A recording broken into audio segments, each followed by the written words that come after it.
রব্বি আরিনি কাইফা তুহিল মাউত, আল্লাহ তুমি নাকি মৃতকে জীবিত করো। আল্লাহ বললেন তোমার বিশ্বাস হয় না? সাইয়েদনা ইব্রাহিম বললেন অবশ্যই হয়, কিন্তু দেখতে ভালো লাগে, দেখলে অন্তরটা ঠান্ডা হবে। সুবহানাল্লাহ পড়ে। এজন্য সবকিছু ক্লিয়ার হয়ে নেবেন, ক্লিয়ার কাট, সুনিশ্চিত হয়ে নেবেন, দেখে নেবেন, বুঝে নেবেন। ক্লিয়ার হয়ে নেওয়া সুন্নাত, ক্লিয়ার হয়ে যাওয়া। আল্লাহ আমি ক্লিয়ার হতে চাই, ক্লিয়ার হওয়া সাইয়েদনা ইব্রাহিমের সুন্নাত। সুবহানাল্লাহ পড়ে। আল্লাহ কেমন করে মৃতরে জীবিত করো তুমি দেখাও। আল্লাহ বললেন চারটা পাখিরে টুকরা টুকরা করো, জবাই করো, টুকরা টুকরা করো, পায়ের সাথে মাথা মিশাও, মাথার সাথে কলিজা মিশাও, টুকরা টুকরা করে ওই পাহাড়ের মধ্যে ছিটিয়ে দিয়ে আস। এরপরে এই পাশে এসে সুম্মা দুহুন্না ইয়াতিনাকা সায়া, আমার নামে পাখিগুলারে ডাক দাও।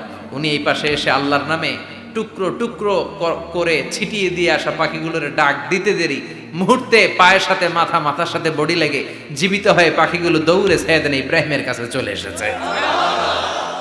আল্লাহর কোরআন সাক্ষী। ইয়াতিনাকা সায়া, এই যে আল্লাহর সাথে ওনার কি ডায়ালগ মারছেন, এটা কোরআনে আছে না নাই? এরকম অনেক ঘটনা ঘটে। আপনার বন্ধু 10,000 টাকা ঋণ নিয়েছে, যেদিন ঋণের টাকা ফেরত দেওয়ার কথা দিয়েছে বান্ডিল পকেটে ভরে নিয়েছেন, আপনি দেখেন নাই, ভাবছেন বন্ধু মানুষ ঠিকই তো দিছে, ও ঠিকই দিছে। বাড়িতে যাই দেখেন ওইখানে 9,500 টাকা। কথা কন, 500 টাকার নোট একটা নাই। এখন ওর সাথে ঝামেলা আছে না নাই? ওর গণনায় ভুল হতে পারে কি পারে না? ও বলবে আমার গণনায় 10,000 ছিল, ও কইবা আমি পাই নাই, কিলাকিলি আছে না নাই? ঝামেলাটা এই কারণে আপনি দেখে নেন নাই। কথা বলেন। অনেকে বিদেশে যায়, বন্ধু বান্ধবরা অনেক কিছু প্যাকেট করে দেয়, আমার ভাইয়ের জন্য নিয়ে যায়। এক ঘটনা আছে, দুবাইয়ের এক ভাই তার বন্ধুকে কিছু জিনিস দিছে তার ভাইয়ের জন্য। সে বলে দিছে যে আমার ভাইয়ের ডায়াবেটিক্সের রোগ, একটু ওষুধ নিয়ে যাবা। তার বন্ধু তো নরম মনের মানুষ, বিশ্বাস করে নিয়ে গেছে। এয়ারপোর্টে ওরা ধরছে, ওটার ভিতরে ছিল হিরোইন। ভিতরে কি ছিল? এর জন্য ক্লারিফিকেশনের দরকার আছে না নাই? আপনি ক্লারিফাই করে নিলে কোনো সমস্যা হবে? সাইয়েদনা ইব্রাহিম বললেন বালা ওয়ালাকিন লিয়াতমাইন্না কলবি, আল্লাহ অবশ্যই বিশ্বাস করি, কিন্তু দেখতে পারলে কলিজাটা ঠান্ডা হয়ে যাবে। বিশ্বনবীর অভ্যাস ছিল ওনার স্ট্যান্ডিং পয়েন্ট উনি ক্লিয়ার করে দিতেন। বুখারীর বর্ণনা, ওনার স্ত্রী আমাদের আম্মা জান সাফিয়া বিনতে হুয়াই ইবনে আখতাব, সাফিয়া বিনতে হুয়াই ইবনে আখতাবকে নিয়ে উনি ইতিকাফ অবস্থায় মসজিদে বসে আছেন। আলো আবছা অন্ধকার। সাফিয়া বিশ্বনবীকে বিদায় দিয়ে বের হয়ে যাবেন। ইন দ্য মিন টাইম বিশ্বনবী দেখলেন দুইজন সাহাবা হেঁটে যাচ্ছে। সাহাবারা হুট করে বিশ্বনবীর দিকে তাকালেন, তাকিয়ে দেখে বিশ্বনবীর সাথে একজন মহিলা, নেকাব পরা। দেখেই সাহাবারা মুখটা ঘুরিয়ে দ্রুত চলে যেতে লাগলেন। বিশ্বনবী বললেন এই আলা রিসলিকুমা, দাঁড়াও। বুখারীর বর্ণনা। বিশ্বনবী ওখানে গেলেন, যে বললেন সাহাবারা আসসালামু আলাইকুম। ওয়ালাইকুম আসসালাম। ইন্নাহা উম্মুকুম সাফিয়া, ওই যে পর্দার আড়াল একটা মহিলার সাথে আমারে বসা দেখছো, এটা তোমাদের মা, আমার স্ত্রী সাফিয়া। সাহাবারা বলে সুবহানাল্লাহ, ইয়া রাসূলুল্লাহ আপনি এটার ব্যাখ্যা দিতে এসেছেন কেন আমাদের কাছে? আমরা কি কিছু মনে করেছি নাকি? আপনি কোন মহিলার সাথে বসা মানে তো আমাদের আম্মা জানের সাথেই বসা। বিষ্ণু বললেন না, তোমরা মনে করো নাই, কিন্তু কিছুক্ষণ পর শয়তান তোমাদের হৃদয়ে খুঁতখুঁতানি ঢুকায় দিবে। যাওয়ার সময় মনে মনে ভাববা কিরে নবী কার লগে বসা? না, আম্মা জানের সাথেই বসা। একটু পরে আসলে কি আম্মা জানের সাথে বসা, নাকি অন্য কেউ ছিল? না না, কেউ ছিল না, নবীর স্ত্রী ছিল। আসলে কি স্ত্রী ছিল না অন্য কেউ ছিল? এই যে খুঁতখুঁতানি, খুঁতখুঁতে স্বভাবের একটা ভাব মনের মধ্যে শয়তান ঢুকাই দিতে পারে কি পারে না? এজন্য ক্লিয়ার হয়ে নেবেন ইনশাআল্লাহ। পড়েন এজন্য বাপ বেটার 6 নাম্বার মিল, বাপ বেটা দুজনই ঘর ছাড়া, বাপ বেটা দুইজনই জন্মস্থান ছাড়া। বিশ্বনবী মক্কা থেকে মদিনায়, আর সাইয়েদনা ইব্রাহিম নিজ এলাকা বাবেল থেকে গোটা বিশ্বের আনাচে কানাচে। চিল্লায় বলেন ঠিক কিনা? 6 নাম্বার মিল। বিশ্বনবী বললেন ইন্নী হারামতুল মাদিনা কামা হারামা ইব্রাহিম মক্কা, আমি মদিনাকে হারাম ঘোষণা করেছি যেমনি সাইয়েদনা ইব্রাহিম মক্কারে হারাম ঘোষণা করেছে। আপনারা যারা হজ উমরা করেছেন তারা জানবেন, মক্কা মদিনার চারিদিকে একটা বাউন্ডারি আছে, এটার বলে হুদুদুল হারাম। পিলার আছে, ওই পিলারে লেখা হুদুদুল হারাম। কি লেখা? এইখানে মারামারি, ঘুষাঘুষি, কিলাকিলি সব হারাম। খুন করেও যদি, সৌদিতে খুন হয় না, কথা কয় না? সৌদি আরবে ধর্ষণ হয় না, হয়তো কম হয়, খুন হয় না, হয়। কোনো খুনিও যদি এই হুদুদুল হারামের ভিতরে ঢুকে পুলিশ ওরে মারতে পারবে না, ওরে ভুলায় ভালায় ফুসলায় বাইরে নিয়ে মায়ের, হুদুদুল হারামের বাইরে নিয়ে মায়ের, ভিতরে মারামারি করা যাবে? তো এই যে হুদুদুল হারামের বাউন্ডারিটা, মদিনারটা দিছেন, ঠিক করে দিছেন বিশ্বনবী, আর মক্কারটা দিয়েছেন সাইয়েদনা ইব্রাহিম। বাপ বেটা মিল আছে না নাই? এরপরে বাপ বেটার মধ্যে 7 নম্বরে মিল হলো, বাপ বেটার একজন হলো সব নবীদের নেতা, আরেকজন হলো সব নবীদের পিতা। একজন সব নবীদের নেতা বিশ্বনবী, ঠিক কিনা? আরেকজন সব নবীদের পিতা সাইয়েদনা। এই জন্য আমরা যখন শেষ বৈঠকে নামাজের শেষ বৈঠকে যখন সালাম ফেরার জন্য প্রস্তুতি নেই, তার আগে বাপ বেটা দুইজনের উপরে সালাম আছে না নাই? একটা দুরুদ আছে না নাই? দুরুদের নাম দুরুদে আল্লাহুম্মা সাল্লি আলা মুহাম্মাদ ওয়া আলা আলি মুহাম্মাদ কামা সাল্লাইতা আলা ইব্রাহিম ওয়া আলা আলি ইব্রাহিম ইন্নাকা হামিদুম মাজিদ। আল্লাহ সাইয়েদনা ইব্রাহিম ও তার বংশের উপর যেমনি রহমত প্রেরণ করেছেন, বিশ্ব নবী ও তার বংশের উপর রহমত নাজিল করে। আল্লাহুম্মা বারিক আলা মুহাম্মাদ ওয়া আলা আলি মুহাম্মাদ কামা বারাকতা আলা ইব্রাহিম ওয়া আলা আলি ইব্রাহিম ইন্নাকা হামিদুম মাজিদ। ও আল্লাহ, সাইয়েদনা ইব্রাহিমের বংশের উপর এবং তার উপর যেমনি বরকত নাজিল করেছেন, বিশ্ব নবী ও তার বংশের উপর তেমনি বরকত নাজিল করে। দেখেন, দুইজনের কথাই আছে, বিশ্ব নবীর কথাও আছে, সাইয়েদনা ইব্রাহিমের কথাও আছে। এই 7টা দিক থেকে বাপ বেটার মধ্যে মিল রেখেছে কে?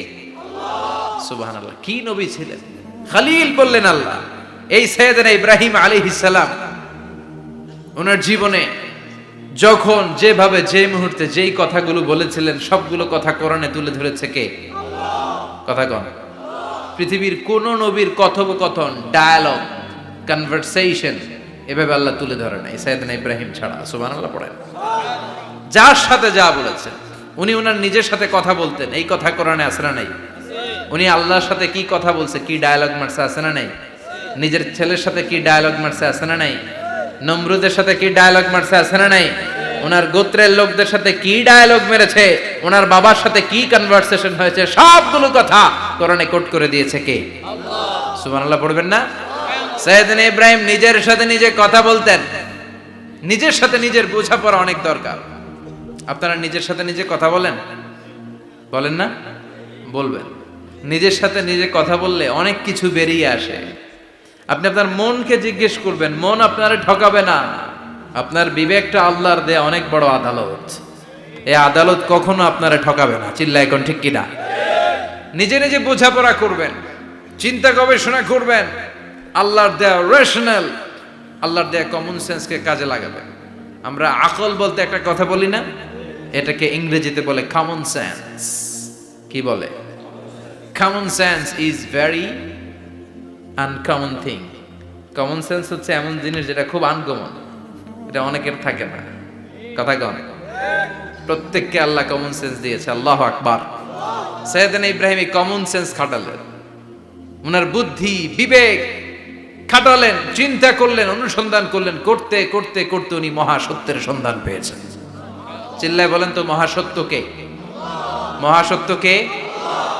উনি এমন একটা পরিবেশে এসেছেন, আমরা তো জন্মসূত্রে মুসলমান, আমরা জন্মগ্রহণের পরেই আমাদের কানে আজান দেয়, আমাদের জন্য আকিকা দেয়, আমাদের মাথার চুল ফেলে দেয়, আমাদের ইসলামিক নাম রেখে দেয়, আমারে মক্তবে ভর্তি করিয়ে দেয়, আমার হাতে কোরআন তুলে দেয়। একটা প্রিভিলেজ আল্লাহর খলিল ইব্রাহিম পায় না। নিজে বুঝে, নিজের মনের সাথে লড়াই করে, যুদ্ধ করে, গোত্রের লোকদের বিরুদ্ধে যুদ্ধ করে, প্রচলিত সমাজ ব্যবস্থার বিরুদ্ধে জিহাদ ঘোষণা করে তিনি ইসলাম প্রতিষ্ঠা করেছে। আরুদার গিরির কাজ করা লাগবে পাশ। আল্লাহর নবী উলুল আজমি মিনার রসুল মসজিদ ঝাড়ু দেয় না, আমরা মসজিদ পরিষ্কার করতে চাই না, আছে না নাই? বালু দেখলেই মুয়াজ্জিনরে গালি। কথা কন। মসজিদে ময়লা দেখলেই খাদেমের 14 গোষ্ঠী উদ্ধার করে ছাড়ে, আর নিজে পশ্চিম দিকে পড়ে আসারও খায় না, আছে না নাই? মসজিদ ঝাড়ু দেওয়া শুধু মুয়াজ্জিনের কাজ? খাদেমদারের কাজ? মসজিদ পরিষ্কার রাখা আমাদের সবার কাজ। চিল্লা এখন ঠিক কিনা? যাদের অন্তরে জ্বালা, যন্ত্রণা, যাদের দোয়া কবুল হয় না, আপনি মসজিদ ঝাড়ু দিয়ে দেখেন মুহূর্তে দোয়া কবুল হয়ে যাবে। অন্তরের জ্বালা যন্ত্রণা দূর হয়ে যাবে, অন্তরের অহংকার নিমেষে কেটে যাবে।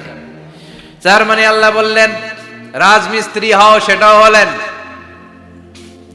ঝাড়ুদার হও, সেটাও হলেন, আজান দাও, সেটাও হলেন। তার মানে হজের যে পরীক্ষা নিলেন এটাতেও কথা কন, শুনতেছেন?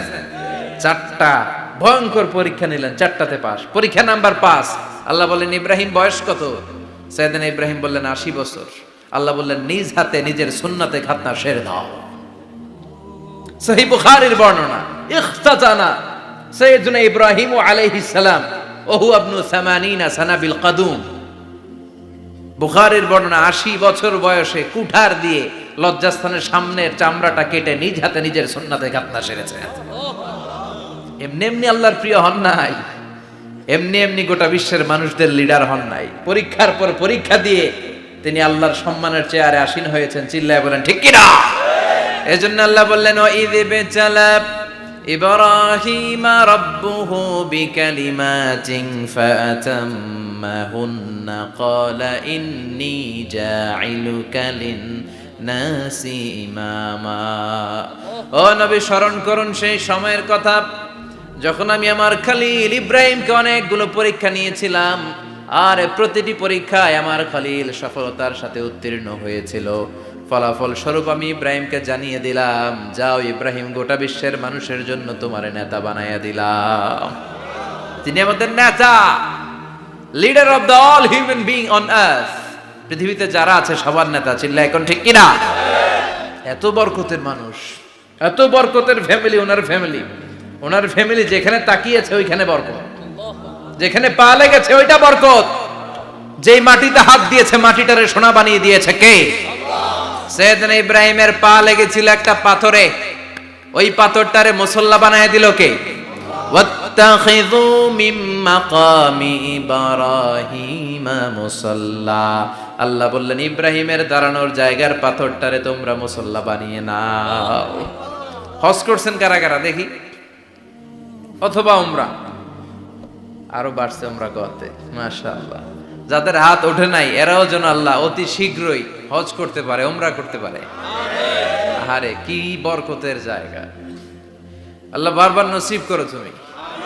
কি বরকতের জায়গা! প্রতিদিন 120টা রহমত নাজিল হয় এই কাবা ঘরকে কেন্দ্র করে। সিত্তুন আলী তাইফিন, 60টা রহমত যারা খালি তাওয়াফ করে।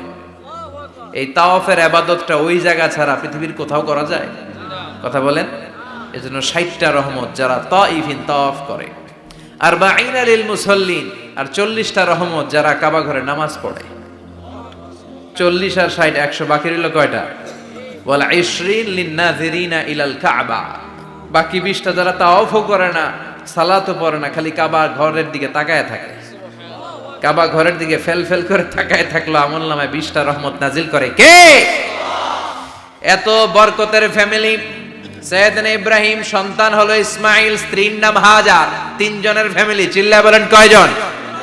এই 3 জনের ফ্যামিলির এত বরকত, যেই জায়গায় হাত লেগেছে জায়গাটারে বরকতময় করেছে কে? যেখানে পা লেগেছে বরকত দিয়ে ভরে দিয়েছে কে? সাইয়েদনা ইব্রাহিম রাজমিস্ত্রিগিরি যখন করতেছিলেন, বানাতে বানাতে আর নাগাল পায় না। আল্লাহ বলে এই পাথরটার উপরে দাঁড়াও। উনি দাঁড়ালেন। এবার যতটুকু উপরে ওঠা লাগে পাথরটা অটোমেটিক্যালি উপরে উঠে যায়, যতটুকু নামা লাগে অটোমেটিক্যালি নিচে নেমে যায়। পৃথিবীর কোন পাথরে আপনি ইচ্ছা মতো লাথি মারলে এখানে পায়ের দাগ পড়বে? সাইয়েদনা ইব্রাহিম ওখানে দাঁড়ানোর সাথে সাথে উনার ফুটপ্রিন্ট পাথরের মধ্যে লেগে যায়। কাবা ঘরের পাশে গোটা বিশ্বের মানুষের কাছে চিরম্লান করার জন্য, চিরস্মরণীয় করে রাখার জন্য কাবা ঘরের পাশে আল্লাহ পাথরটার স্থান দিয়েছেন। মাকাম ইব্রাহিম। বিশ্বনবী তাওয়াফ করার পরেই ওই জায়গায় 2 রাকাত নামাজ পড়তেন। আপনারাও যারা হজ উমরা করবেন, তাওয়াফ করার পরেই মাকাম ইব্রাহিমে 2 রাকাত সালাত পড়া সুন্নাত। তার মানে পা লাগছে, ওইটা হয়ে গেছে আমগো মুসল্লা। সাইয়েদনা ইব্রাহিমের পা যেখানে লাগছে ওইটা আমাদের কি? সুবহানাল্লাহ কইবেন না? আর ওনার ছেলের পা যে জায়গায় লাগছে ওটা হয়ে গেছে জমজমের কুয়া। ছোট্ট বাচ্চা ইসমাইলকে রেখে দিয়ে আমরা যারে বলি বিবি হাজেরা, আসলে হাদিসের ভাষায় হাজার। তিনি সাফা পাহাড় থেকে মারওয়া পাহাড়ে দিলেন দৌড়। কোথায় পানি? পানি নাই। মরুভূমির বালির মধ্যে সূর্যের তাপ যখন পড়ে যায়, মরিচিকার মতো ঝলসানির একটা দৃশ্য ভেসে ওঠে, মনে হয় সাগরের পানি, আসলে পানি নাকি। তিনি সাফায় যায়, যে দেখে পানি নাই। মারওয়াতে যায়, যে দেখে পানি নাই। পানির সন্ধানে হাজার আলাইহিস সালাম 7 বার 2 পাহাড়ের মাঝখানে দৌড়াদৌড়ি করলেন। ওই পাহাড়ের মাঝখানে এই মহিলার পায়ের ছাপ লেগে গেল। এই দৌড়াদৌড়িটা আরশের উপর থেকে আল্লাহ এত সুন্দর উপভোগ করেছেন। আল্লাহর কাছে এই মহিলার দৌড়াদৌড়িটা এত ভালো লেগেছে, কিয়ামত পর্যন্ত সব হাজীদের জন্য এই জায়গায় দৌড়াদৌড়িটা আল্লাহ ওয়াজিব করে দিয়েছে। এই জায়গায় দৌড়াদৌড়ি না করলে হজ হবে না, উমরা হবে না। এই দৌড়াদৌড়িটা, মহিলাটার স্যাক্রিফাইস, হৃদয়ের আবেগ আর ভালোবাসাটা আল্লাহর কাছে এত পছন্দনীয় হয়েছে, কিয়ামত পর্যন্ত আল্লাহ চান সবাই দৌড়াবে, আমি উপর থেকে দেখব। ওয়াজিব করে দিলেন। যার পা যেই জায়গায় লাগছে খালি বরকত। হঠাৎ কল কল কল কল আওয়াজ শুনতে পেলেন। সাফা মারওয়া থেকে দৌড়ে আসলেন কাবার কাছে। এসে দেখলেন ফেলে রাখা দুধের বাচ্চা ইসমাইলের পায়ের ধাক্কায় জমিন থেকে পানি বের হতে শুরু করেছে। কল কল কল কল আওয়াজ। ওনারা আরবি ভাষা জানতেন না। সাইয়েদনা ইব্রাহিম, ইসমাইল, হাজার, এরা সুরিয়ানি ভাষার মানুষ ছিলেন। সুরিয়ানি ভাষায় উনি বসে পানি যাতে মরুভূমির বালুতে লেগে শুকিয়ে না যায়, বালু দিয়ে বাঁধ দিতেছে। আমরা বাঁধ দেই না পানি আটকানোর জন্য? দেখেন নাই মনে হয়? দেখেন নাই? পানি আটকানোর জন্য বাঁধ দেই আমরা। হাজার এসে বালু দিয়ে বাঁধ দিতেছে নিজে নিজে, আর নিজের সুরিয়ানি ভাষায় বলতেছে জাম জাম, মানে থাম থাম, পানি যাইস না তুই। জাম মানে কেফ কেফ, স্টপ স্টপ, থাম থাম, আরে পানি চলে যাস না, থাম থাম। ওনার মুখ নিঃসৃত এই ঝাম ঝাম শব্দ দুইটা আল্লাহর এত পছন্দ হয়েছে, কিয়ামত পর্যন্ত আল্লাহ এই কুয়ার নাম ঝমঝমের কুয়া করে দিয়েছে। বরকত আর বরকত। ছেলেকে মিনার প্রান্তরে রেখে জবাইয়ের দৃশ্যটা আল্লাহর ভালো লেগেছে। কিয়ামত পর্যন্ত ঈদুল আজহাতে সবাই আমরা প্রাণী শুইয়ে এরকম জবাই করব, এটা আল্লাহ ওয়াজিব করে দিয়েছে। যার মানে এমন ফ্যামিলি খালি বরকত আর বরকত। আর আল্লাহ বললেন এই ফ্যামিলিতে আমি কিতাবও দিয়েছি, নবুয়তও দিয়েছি। ওয়াজআলনা ফি যুররিয়াতিহিন নুবুওয়াতা ওয়াল কিতাব। সাইয়েদনা ইব্রাহিমের ফ্যামিলির ভেতরে আমি নবুয়ত দিয়েছি, কিতাব দিয়েছি। এই পৃথিবীতে যত নবীর নাম আপনি বলবেন সবগুলো সাইয়েদনা ইব্রাহিমের নাতিপুতি। লক্ষাধিক নবী পৃথিবীতে, 5-7 জন ছাড়া। কজন ছাড়া? উপরের 5-7 জন ছাড়া যত নবী আপনি নাম বলতে পারবেন, যাদের নাম জানি কিংবা জানি না, সব সাইয়েদনা ইব্রাহিমের বংশধর, ওনার নাতিপুতি। ওনার আল্লাহ 86 বছর বয়সে দিলেন সাইয়েদনা ইসমাইল আলাইহিস সালামকে। ওনার বয়স যখন 100 তখন দিলেন সাইয়েদনা ইসহাক আলাইহিস সালামকে। তাহলে ওনার প্রথম ছেলের নাম? দ্বিতীয় ছেলে? আওয়াজ করে বলেন, প্রথমটা? দ্বিতীয়টা? ইসহাক। দুর্ভাগ্যজনক হলেও সত্য, ইসমাইলের চেনে কোনো নবী আল্লাহ দেন নাই, কোনো নবী নাই। সব নবী এই চেনে হাজার হাজার লক্ষাধিক নবী খালি ইসহাকের বংশে নামে। এই বংশে কোনো নবী নাই। আর এই বংশের নবীরা প্রজন্মের পর প্রজন্ম একে অপরকে বলে যায়, সব শেষে কিন্তু একজন নবী আসবে, ওইটা হবে শ্রেষ্ঠ নবী, বিশ্ব নবী। ঠিক কি না? একের পর এক নবুয়ত আল্লাহ এই চেনে দিলেন। ইসহাকের চেইনে, সাইয়েদনা ইসমাইলের চেইনে কোনো নবী নাই। এত নবী এখানে এসেছে, এরা ভেবেই নিয়েছে ওই যে শেষ নবী, যেটা শ্রেষ্ঠ নবী, এটাও এখানেই আসবে। কিন্তু আস্তে আস্তে হাজার হাজার লক্ষাধিক নবী আল্লাহ এইখানে পাঠিয়ে সাইয়েদনা ঈসা আলাইহিস সালামের পরে আল্লাহ স্টপ মেরে দিলেন। স্টপ মেরে দিয়ে 570 বছর পরে শ্রেষ্ঠ নবীটারে আল্লাহ এই চেনে পাঠিয়ে দিলেন। এজন্য আমরা হচ্ছি বানি ইসমাইল। আমরা কি? বিশ্বনবী হচ্ছেন বানি ইসমাইল। বিশ্বনবী কি? আর এরা হচ্ছেন বানি Israil. Changing the leadership from বানি ইসরাইল টু বানি ইসমাইল। এজন্য অহংকারকারীদের পরিণাম শুভ হয় না। এরা নবী পেতে পেতে এই প্রজন্ম অহংকারী হয়ে উঠেছিল আর গালি দিচ্ছিল এই চেইনটা আটকুরা চেইন, নবী আসার দিক থেকে এই চেইনে কোনো নবী নাই, সব নবী এই চেইনে আমরা পাই, আর শ্রেষ্ঠ যে নবীটা আসবে সেটাও এই চেইনে আসবে। আল্লাহ কয় না, আমি খেলা উল্টায় দিব, সব নবী এখানে পাঠালেও শেষ নবী আমি এখানে পাঠাবো না। শেষ নবী আল্লাহ তাআলা সাইয়েদনা ইসমাইলের চেইনে পাঠিয়ে দিয়েছেন। চিৎকার করে পড়েন আল্লাহু আকবার। পৃথিবীর সর্বশ্রেষ্ঠ 3টা ধর্ম, ইহুদিবাদ, খ্রিস্টবাদ আর ইসলাম, এই তিন ধর্মের উৎপত্তি হচ্ছে সাইয়েদনা ইব্রাহিম থেকে। এজন্য এই তিনটা ধর্মকে একসাথে বলে অ্যাব্রাহামেটিক ফেইথ। কম্পারেটিভ রিলিজিয়ান, তুলনামূলক ধর্মতত্ত্ব নিয়ে যাদের পড়াশোনা আছে তারা জানবেন এই তিনটা ধর্মই আল্লাহর দেয়া, কিন্তু ইহুদিবাদ আর খ্রিস্টবাদ আল্লাহর দেয়া শরীয়তের উপর চলতে পারে নাই, শুধু চলতে পেরেছে ইসলাম। চিল্লা এখন ঠিক কিনা? এই জন্য প্রতি নামাজে আমরা বলি গায়রিল মাগদুবি আলাইহিম ওয়ালাদ-দাল্লিন। ও আল্লাহ, যারা মাগদুব মানে ইহুদিরা, তাদের পথে আমরা হাঁটতে চাই না। আবার যারা দল্লিন পথভ্রষ্ট খ্রিস্টানদের পথেও আমরা হাঁটতে চাই না। আমরা হাঁটতে চাই ইসলামের পথে, ঠিক কিনা? আমরা যদি হাঁটতে যেয়ে পথ ভুলে যাই, পথ দেখিয়ে দেয় কে? আমি যদি কোনোদিন পথ ভুলে যাই, হাতছানি দিয়ে কাছে নিও মমতার বন্ধ।